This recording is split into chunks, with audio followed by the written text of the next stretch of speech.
Boa noite a todos. Boa noite. Hoje, 6 de novembro de 2020, estamos nós reunidos mais uma vez para estudarmos a obra O Evangelho segundo o Espiritismo.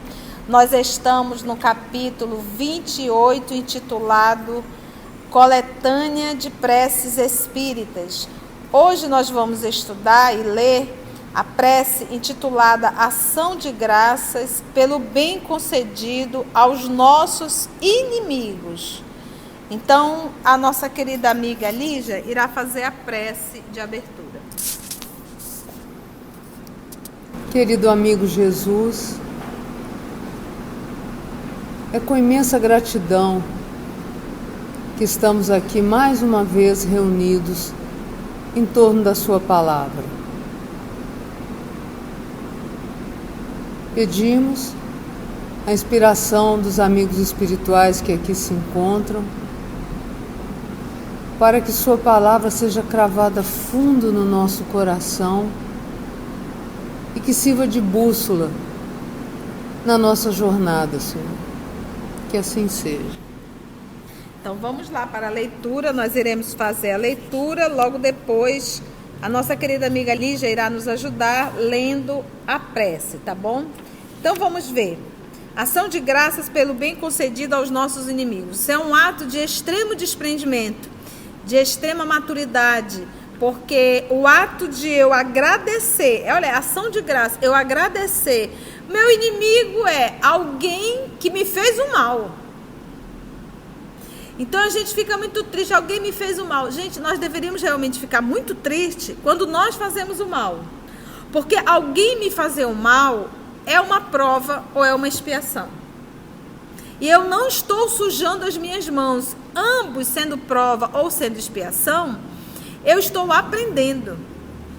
Tá? Então eu não tinha que me entristecer, em verdade eu tinha que compreender e ver isso algo positivo, porque não sou eu que estou sujando as minhas mãos.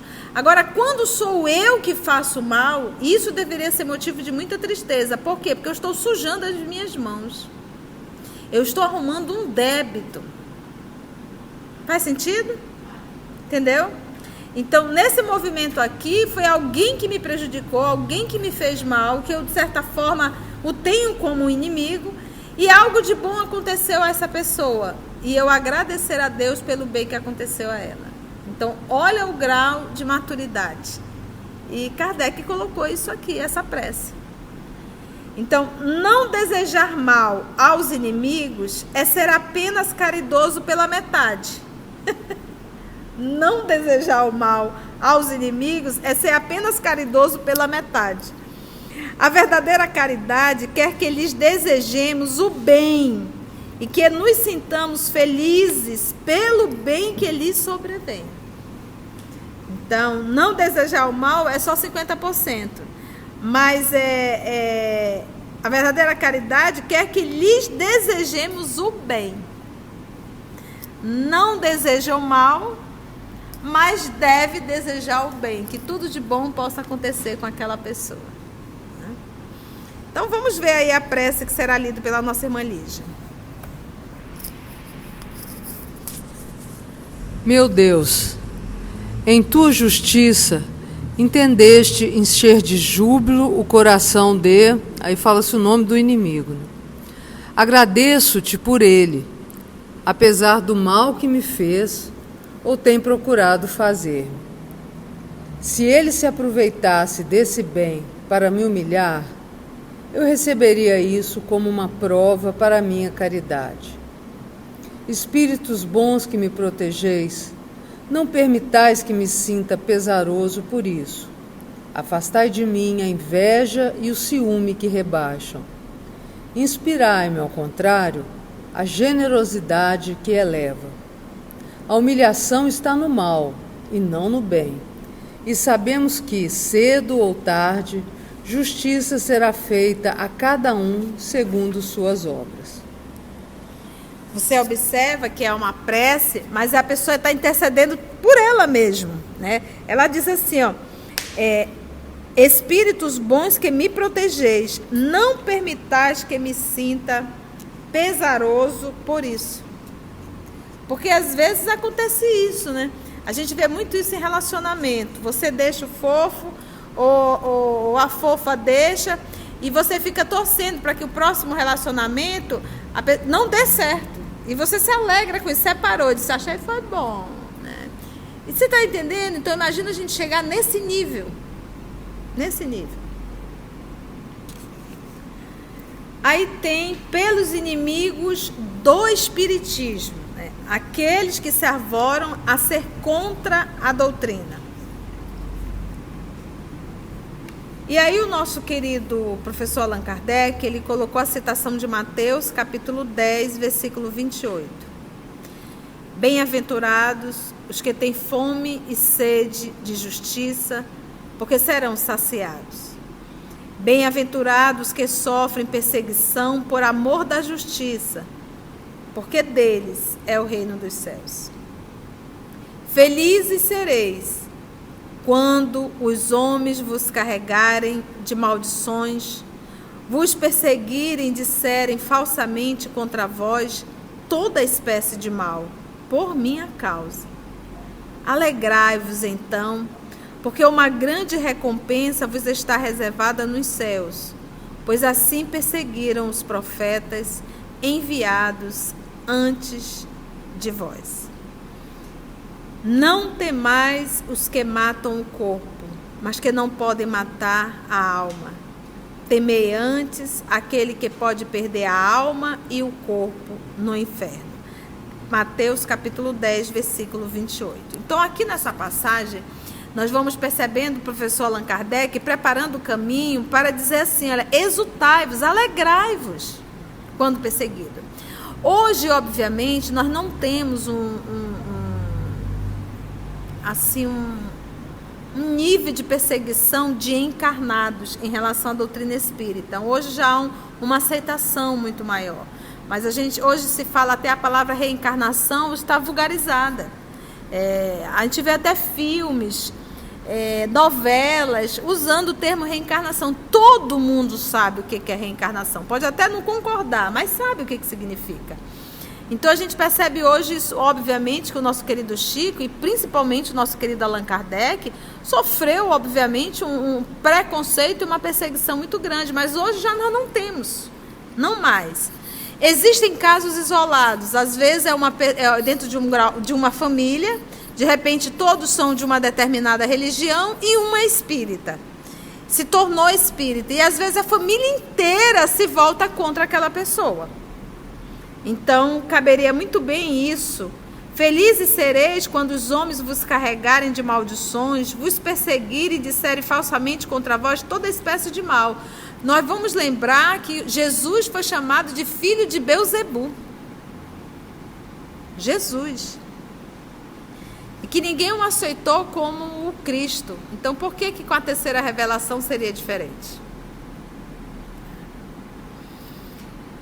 Então vamos ver o prefácio.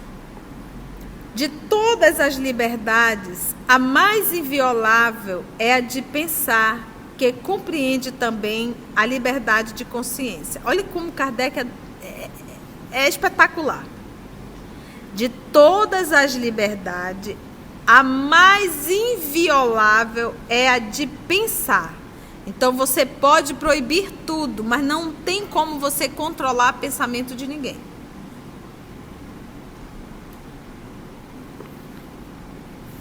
Eu me recordo uma vez alguém fazendo um diálogo contando que numa briga de relacionamento o fofo estava olhando para o tempo, ouvindo uma música, e a fofa, desequilibrada, olhou e disse assim: em quem tu estás pensando?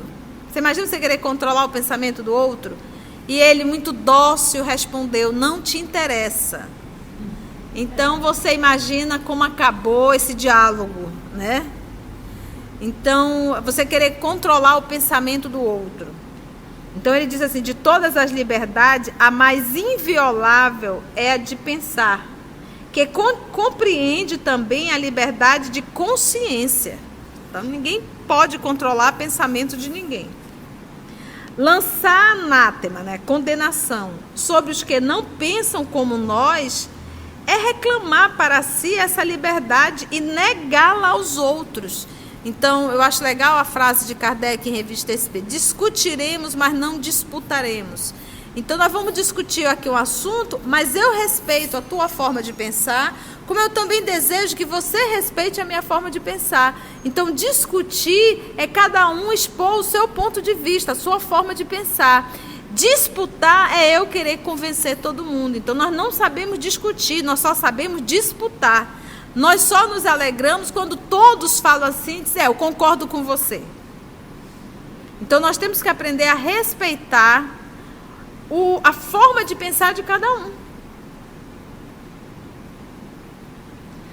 Lançar condenação, anátema, sobre os que não pensam como nós, é reclamar para si essa liberdade e negá-la aos outros. É violar o primeiro mandamento de Jesus. A caridade, qual é o primeiro mandamento de Jesus?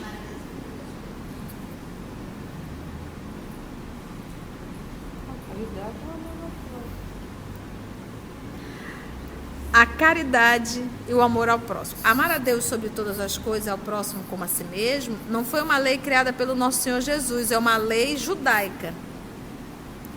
O nosso Senhor Jesus, ele falou o quê? Amai-vos uns aos outros como eu vos tenho amado. Simplificou bastante, né? A caridade e o amor ao próximo. Essa é a lei dele. Porque é falta de caridade eu querer impor o meu pensamento e querer controlar o pensamento do outro. Eu tenho que respeitar. Hoje, se alguém chega comigo: Conceição, eu não acredito em espiritismo. Tá.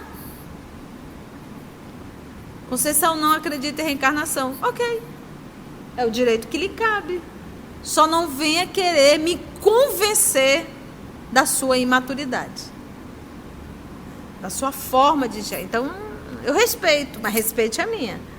A sua opinião não vai mudar a minha. E eu respeito você pensar dessa forma. Pronto, acabou.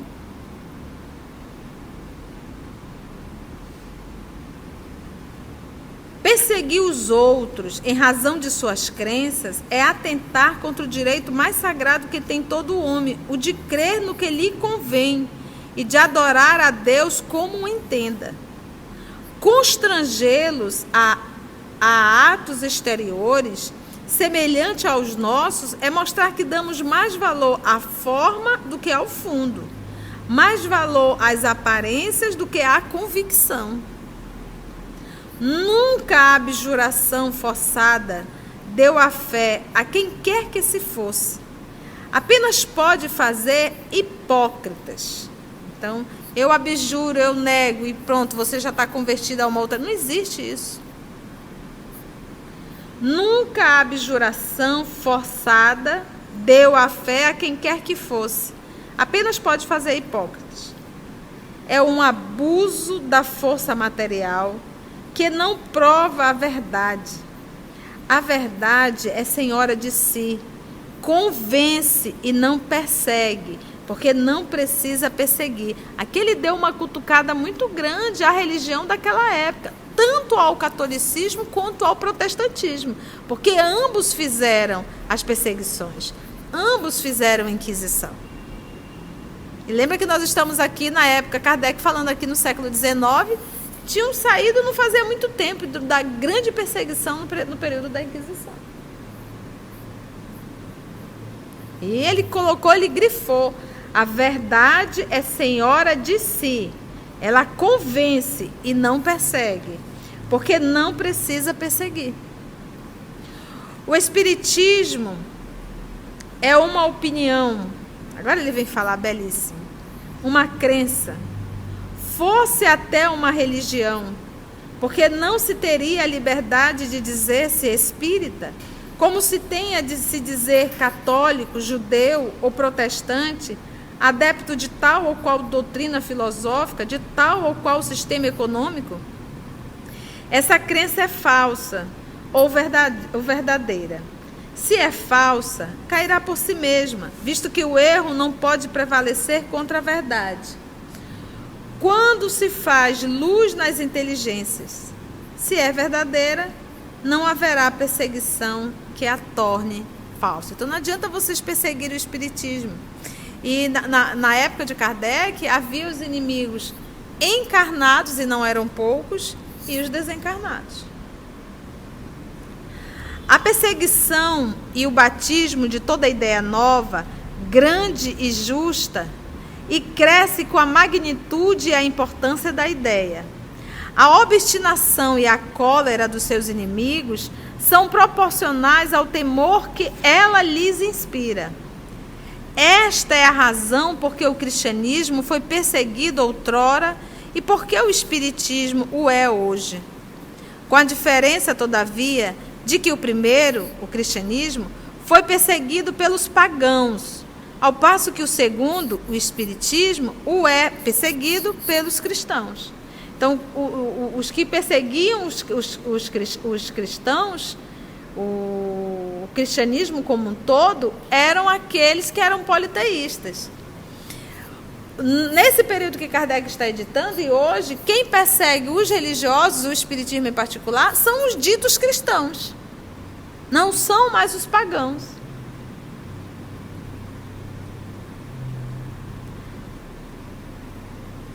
Passou o tempo das perseguições sangrentas, é verdade. Contudo, se já não matam o corpo, torturam a alma, atacam-na até nos seus mais íntimos sentimentos, nas suas mais caras afeições. E Kardec estava escrevendo aqui um desabafo, porque ele foi muito perseguido, gente. Você lembra quando ele mandou aqueles livros para a Espanha e que o então religioso de lá mandou queimar todos os livros em praça pública? Atacam até nos seus mais íntimos sentimentos, nas suas mais caras afeições. Lança-se a desunião nas famílias. Ainda há pouco falei, eu fiz o diálogo com a moça que ela vai à instituição espírita escondido. Ela vai escondida porque a família dela não aceita em hipótese alguma. E quando descobriram que ela estava indo ao espiritismo, tudo de ruim que possa vir a acontecer em família, ela diz que a culpa é dela, porque ela está indo nesses negócios. E ela sofre perseguição mesmo.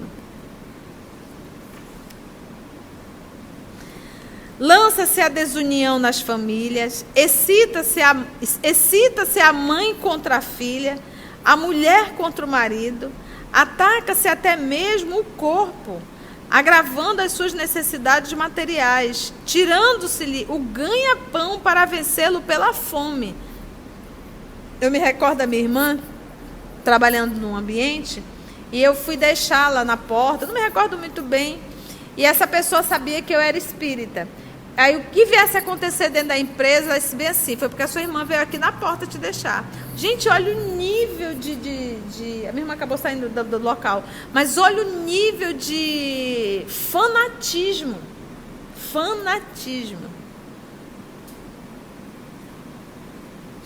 E tem casos de irmãs protestantes, ou muito mais protestantes, que empregam alguém, aí descobre que esse alguém frequenta o espiritismo, demite. Que cristão é esse? Ou então você está dentro de não, aqui só pode trabalhar pessoas da religião tal não pode. Gente, isso é um absurdo. Mas ainda existe isso. Espíritas, não vos aflijais com os golpes que recebeis, pois eles provam que estáis com a verdade. Se assim não fosse, deixar-vos-iam em paz e não vos procurariam ferir. Constitui uma prova para a vossa fé, porque é pela vossa coragem, pela vossa resignação e pela vossa perseverança que Deus vos reconhecerá entre os seus servidores fiéis, dos quais faz hoje a contagem, para dar a cada um a parte que lhe toca, segundo suas obras. A exemplo dos primeiros cristãos, carregai com altivez a vossa cruz. Crede na palavra do Cristo, que disse: bem-aventurados que sofrem perseguição por amor à justiça, porque deles é o reino dos céus. Não temais os que matam o corpo. Não temais os que matam o corpo, mas não podem matar a alma. Ele também disse: amai os vossos inimigos, fazei o bem aos que vos fazem o mal, e orai pelos que vos perseguem.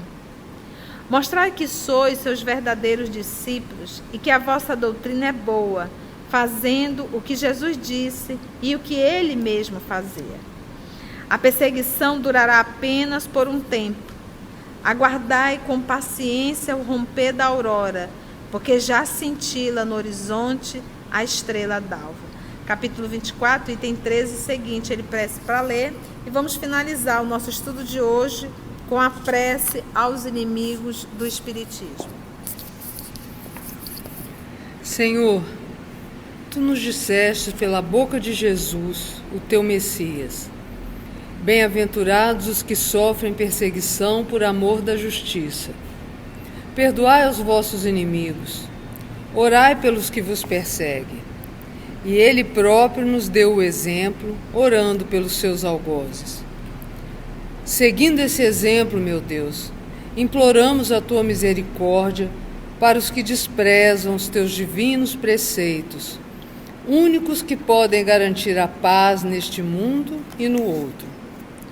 Como Cristo, também nós Te dizemos: perdoa-lhes, Pai, porque eles não sabem o que fazem. Dá-nos força para suportar com paciência e resignação, como provas para nossa fé e nossa humildade, suas zombarias, injúrias, calúnias e perseguições. Afasta-nos de toda ideia de represália, visto que a hora da Tua justiça soará para todos. Hora que esperamos submissos à Tua santa vontade. Lindo, né? E assim, gente, nós finalizamos nosso estudo do Evangelho dessa noite. Agradecemos a Deus nosso Pai, a Jesus, o nosso amado Mestre, aos nossos amigos espirituais aqui presentes e até o nosso próximo encontro, com a graça de Deus.